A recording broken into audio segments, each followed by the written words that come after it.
Welcome back to the Collective Clips where we really get it in. You already know you got to slip it in to get it in, right? Chambered. Hey, before we get into the story, man, make sure that you guys hit that like and subscribe. Press that notification bell and turn it to all so you're abreast of all the dope content I'm bringing all week. And we're about to get into it in a menudo style, homie, and a direct fashion. Let's get it, right? Now, as you can tell by that thumbnail right there, I wanted to talk about a family. Somos familia, right? We got family. We all have families. But there was one family out of my city, man, out of my town that was pretty notorious back in the days. Pretty well known. A whole gaggle of brothers, man, that achieved some status within the gang lifestyle, man. And are still even out there to this day, man. Pretty known. Pretty well-known family. I'm not going to put a name on it just because, you know, I don't want them to feel disrespected. But I'm going to keep it real and tell it like it is. You know, when I say a family of banditos, you know, that's the first word that comes to mind. What is a bandito? You know, someone who's against their own people. Someone who used treacherous tactics to either gain respect or accumulate anything off of their own gente, man. They use bandit tendencies, man, bandito ways. You know, treating their own people like shit. Making people conform to things they wouldn't rather want to conform to. Just treacherous tactics, you know, dope fiend tactics, dope fiend game. That's bandito ways, man. I've met a lot of people along the lines in the meantime, in between time, that have displayed bandito characteristics. But this family as a whole, man, with having so much respect back in the days, it was a trip to watch them little by little and one by one fall off the wayside, drop out, fall off, fall back, catch weird cases. Just be that thorn in the side of the town that the town never needed. It was just treacherous. So back in my days, one of the very first Norteño gangs that was ever established in my town was called VMR, Barrio Merced Rifa 14. And it was on the west side, of course. Most of the barrios in Merced are on the west side. You know, my hood that I was from, Dead and Locals. You have RBL, you have LBL on the north side, M Street. So many different gangs, man, that have gained their respect over the years. You know, Vatos put in that work to achieve that level. But this fucking gang, this very first one, VMR, Barrio Merced Rifa, was the shit. It was the it, right? It was the it factor amongst all it factors. And there was other little gangs that sprung up like 11th Street and the Posse and old school hoods, right? 11 and a half, we used to call them, you know, 12th Street, original 12th Street before the Ghetto Boys. But to be honest with you, to tell you the truth, Barrio Merced Rifa pretty much had it sold up. They had the most until we came along. So that's getting rude. We took over. But prior to that, and I'm not trying to toot my own horn, but that's just, don't toot your own horn, honey, because you ain't that good. Oh, no, Frank was better. I'm just trying to tell you, man, straight up, that Barrio Merced Rifa was in the record books, right? They were well established, and there was a lot of OGs, Chapo, you know what I mean, Bullhead, Shotgun, BB Gun, all these dudes that were very well known out of the city of Merced.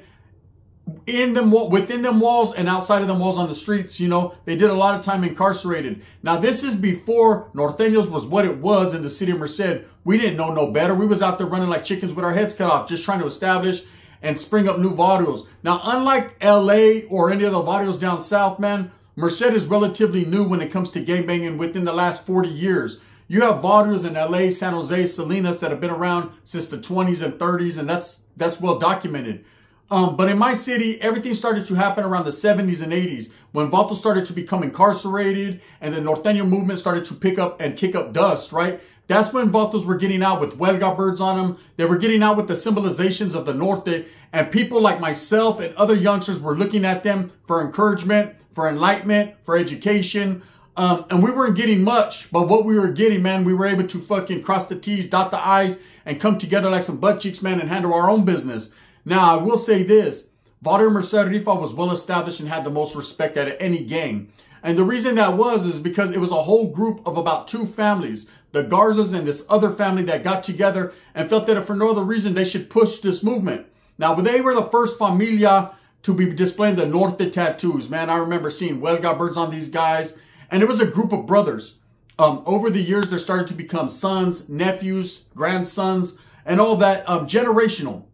Now, everybody has that one familia in their neighborhood, or maybe several, you know, that are very generational, man. It's like these kids don't stand a chance. They don't have a chance. They already know what they're going to grow up to be. They're in the mix. That's all they see around them. They see the drug abuse, the single parent homes, the father's in and out of prison, the mother's in and out of Chowchilla back in the days, the rats, the roaches, the shiesty approaches, the spoons that are burnt up in the backyard.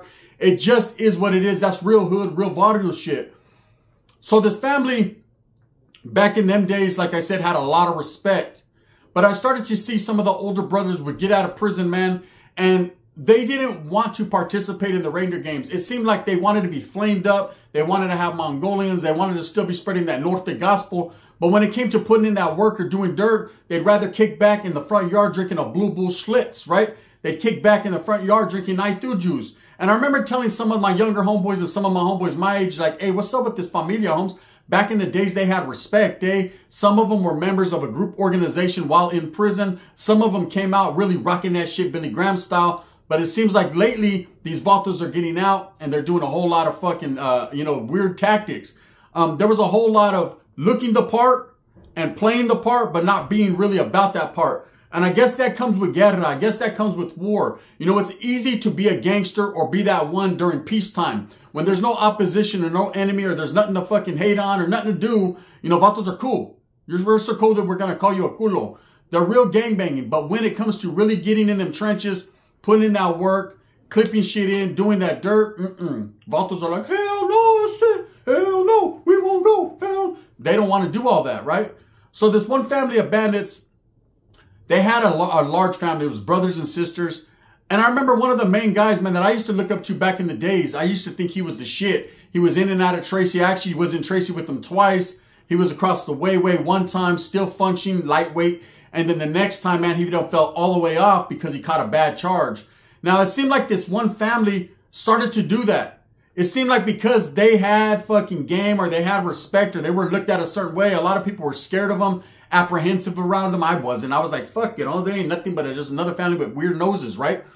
But they felt like they could do whatever they wanted, press up on anyone. So a couple of them, and shit, maybe 2 or 3 of them started to catch weird charges. When I say weird charges, they were on their SPM shit, right? Only they did it, right? So I remember thinking to myself, you know, why would anyone that was active in the gang condone family members like that? I know this. If I have family members that are doing some weird shit, homes, I don't give a fuck if you're my grandfather, my father, my brother, my sister, my mother, anybody. If you're into that weird shit, homes, you got to fucking go. We're going to get off on you where we're mad at. And I'm always mad. So that's just how it is. But they were letting these guys kick it. And nobody was applying pressure. And you say to yourself, well, Gun, why didn't you do anything? Every time I fucking got the fucking, you know what I mean? I got the itchies and the scratchies and I wanted to go handle some business. The motherfucker would get locked up on another bad case. In and out like a revolving door. But the younger generation of the family seemed they seemed cool. And it seemed like we could put our impression on their chest, right? We could let them know exactly what it was. That the older heads in their family were showing bandito ways, man. They were a family full of bandits. They were no good. And if they wanted to stray away from that and get with the real program, homes, the open arms were here with the canalismo. So a couple of these guys I got real close with. One of them in particular was my boy. He used to walk up on me and be like, whopping, Holmes, whopping, right? Good ass homeboy. One thing I could say about him was that one time, you know, I got jumped on, man. I got stabbed in Atwater by a whole bunch of Sureños, bunch of Southsiders, upstaters.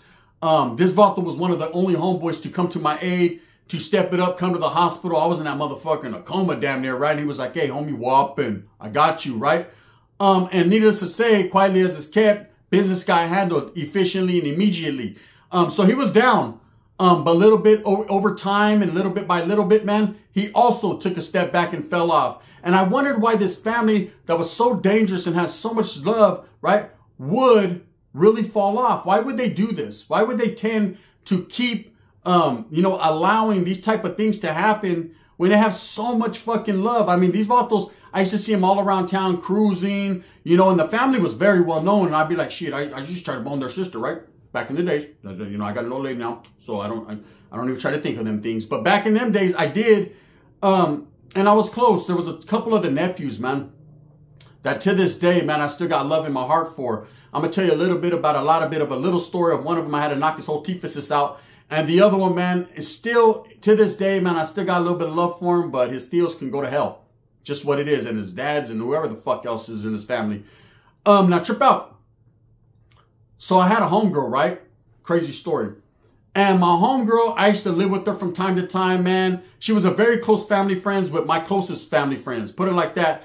So we all got to know each other. And I remember I used to go to Susie's house, kick back. It was all love there, man. That was the spot. That was the go-to spot, the after-hour spot. The one spot in the hood, the homegirl in the hood, she was a white girl too. The homegirl in the hood where everyone could go over there, chill, and do the thing. And she had a few kids by one of the family members. It was one of the OGs who actually died righteous, the only one of the whole fucking family, right? His son, that was her baby's dad, but he was never in the mix, never around. Seemed like he was locked up. This whole family, man, it was just, they got no breaks, right? They were always locked up into some shit, into the mix, into the dope game, whatever, right? So anyways, this chick, we used to all go to her house and chill. And I remember she telling me, yeah, my baby's dad's whoop-de-whoop, whoop-de-wop. And I was like, oh, you're part of that family? She says, yeah, by proxy. Shit, I don't want to be, but it is what it is. Here's the cool part. We kicked it. We did a lot of things. I remember him coming over a few times after he got out. And it was good. He didn't have no bad cases, so he was good to chill. But a lot of people didn't really feel like fucking with any of them guys because their fucking family had a bad name, bad reputation. I mean, we knew the ones that were cool, and we just were skeptical about this guy because, like I said, he was always locked up. Homie, what you doing time for? I said, come to find out, man, he was actually somebody with a little bit of weight at one point, and then took a step back and dropped out. But anyways, I remember him always being there, whatever. And slowly but surely, I stopped going to the homegirl's house because I didn't want to disrespect him. They were doing their family thing. All the homeboys, I was like, hey, homies, we got to kill the noise right here. She got kids and shit. We're taking advantage of the pad, you know what I mean? So I was like, I'm going to move my shit out. We're going to just do it pushing. Never boned her, nothing like that. I wasn't tripping on her like that. She didn't have no eye. Well, she had a little bit of eye. You see, the wind was blowing. But not too much, right? So we bounced. Years later, come to find out, she boned in this deal. Now she kept it in the family, like for reals, right? And the worst one of all, I mean, this guy has case after case after case, sexual in nature and just weirdo shit, man. And I remember telling some of the homies, man, of his family, like, what's up with your familia, homies? What's up with your peoples? They're all fucking bandits. They're all fucking, they make the Norte look bad. I used to want to apply pressure because I used to be like, man, we have a good reputation in the city of Merced. One thing about Merced, man, the town I'm from, you got rappers like GB, several well-known gang members, Low Down, you know, from Darkroom Familias from Merced. We just had a good reputation inside and outside of the prisons. Most of the homeboys, man, would handle their business, function like they were supposed to, get out and just keep doing their damn thing. But these people were just a family of bandits, man. They'd come out corrupt. You know, lately, some of the younger generation, I mean, all of them, there's not one active member now. They all of them fell apart, fell off. A lot of them are pushing the Northern Rider movement or whatever they choose to do. A lot of them are pushing New Flowers. I mean, it's just a whole family of bandits when it comes to the Norte organized raza to eternity, right? To the fucking, to the cause. This is a family that, you know, although well established back in the days, man, just fucking fell off. Well, look, I'm going to tell you guys a little story about, you know, one of the homies.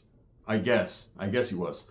Another one had picked up bad charges, right? Fuck, hey, how many of them was there? I don't even know how they still kick it. The gun can't even kick it in the town, but they can.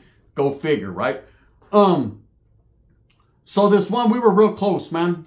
When we were young, we used to break in houses together. We used to call it a box of chocolates, right? Actually, he was a youngster. He was like 14, 15. I was like 18. I barely got out of Y. I used to throw his little ass through the fucking, through the windows. Get in there, eh? I remember one time we came up on a Tech 9. Shh. Statute of limitations, right?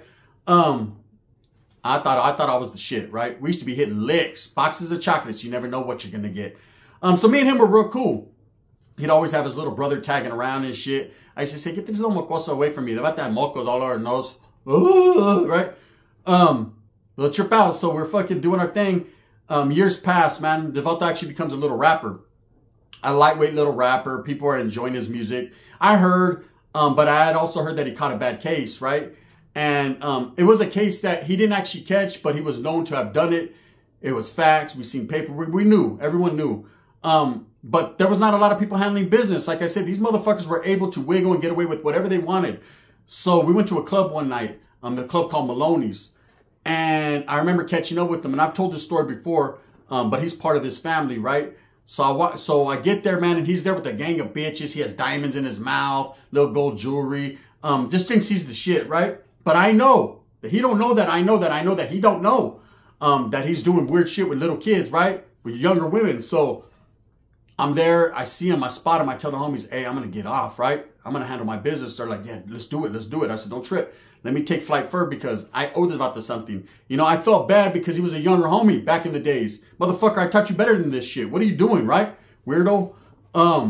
You know, it's like that too. When you hang around with someone, man, and then they catch a weird case or anything bad happens, you feel like obligated. Like, hey, homie, you brought him in, you gotta take him out. Orale, or whoever can go along for the ride. You know what I mean? You feel like puppet, big puppet. So I was about to get my on, right? And I see this Vato in the club, and he's just having it his way. He's in that motherfucker, hip hop, hooray, ho, I like the young hoes. I was like, oh, right? Oh yeah, we got you.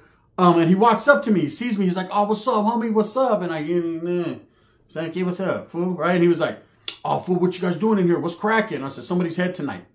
He's like, is that right? Shh, let's get it. I said, no, you'll see in a little while. Don't trip, right? So I was going to have one drink, one dance. I'm going to fucking get my freak on with the one chick that's in the corner over there. And then I'm knocking your ass out, right? But he didn't know this. I'm saying this in the back of my mind.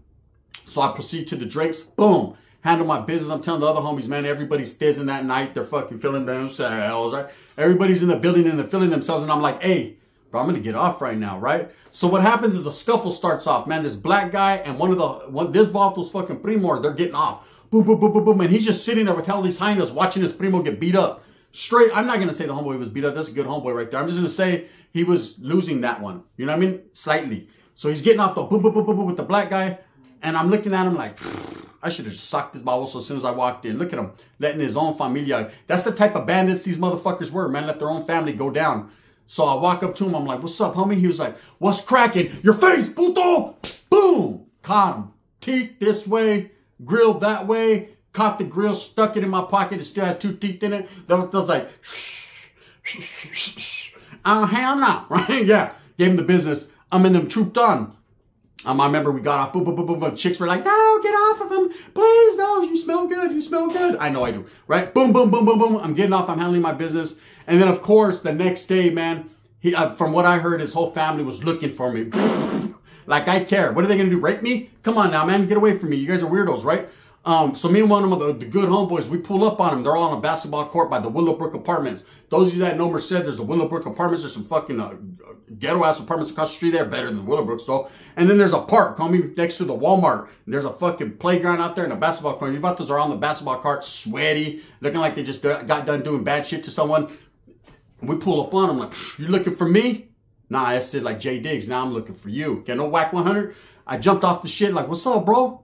What's up? You motherfuckers looking for me, eh, or what? Of course, I had a little something of a shiny nature in my pocket, right? They're like, nah, fool, ain't you whopping? Whopping, eh? We ain't tripping. The other vatos over there like, get out of here. You know what I mean? And that was it, man. I pushed on a family of bandits.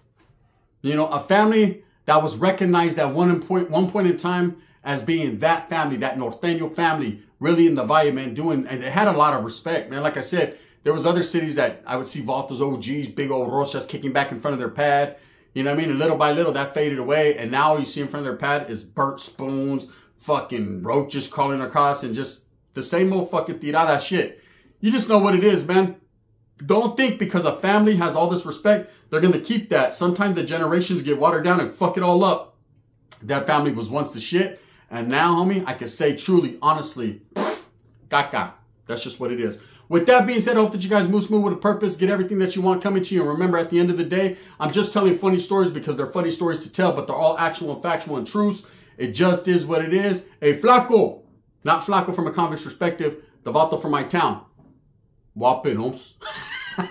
Remember Whopping? I'm still here. You remember Tracy? Thumbs up or thumbs down. See, heavy's going to be the head that wears the crown. I'm going to continue to strive and struggle and struggle and strive for what I honestly and truly believe in. And that's giving you guys the righteous fucking stories right here, man. For the raza, by the raza. For the people, by the people. Woods, what's up, brothers?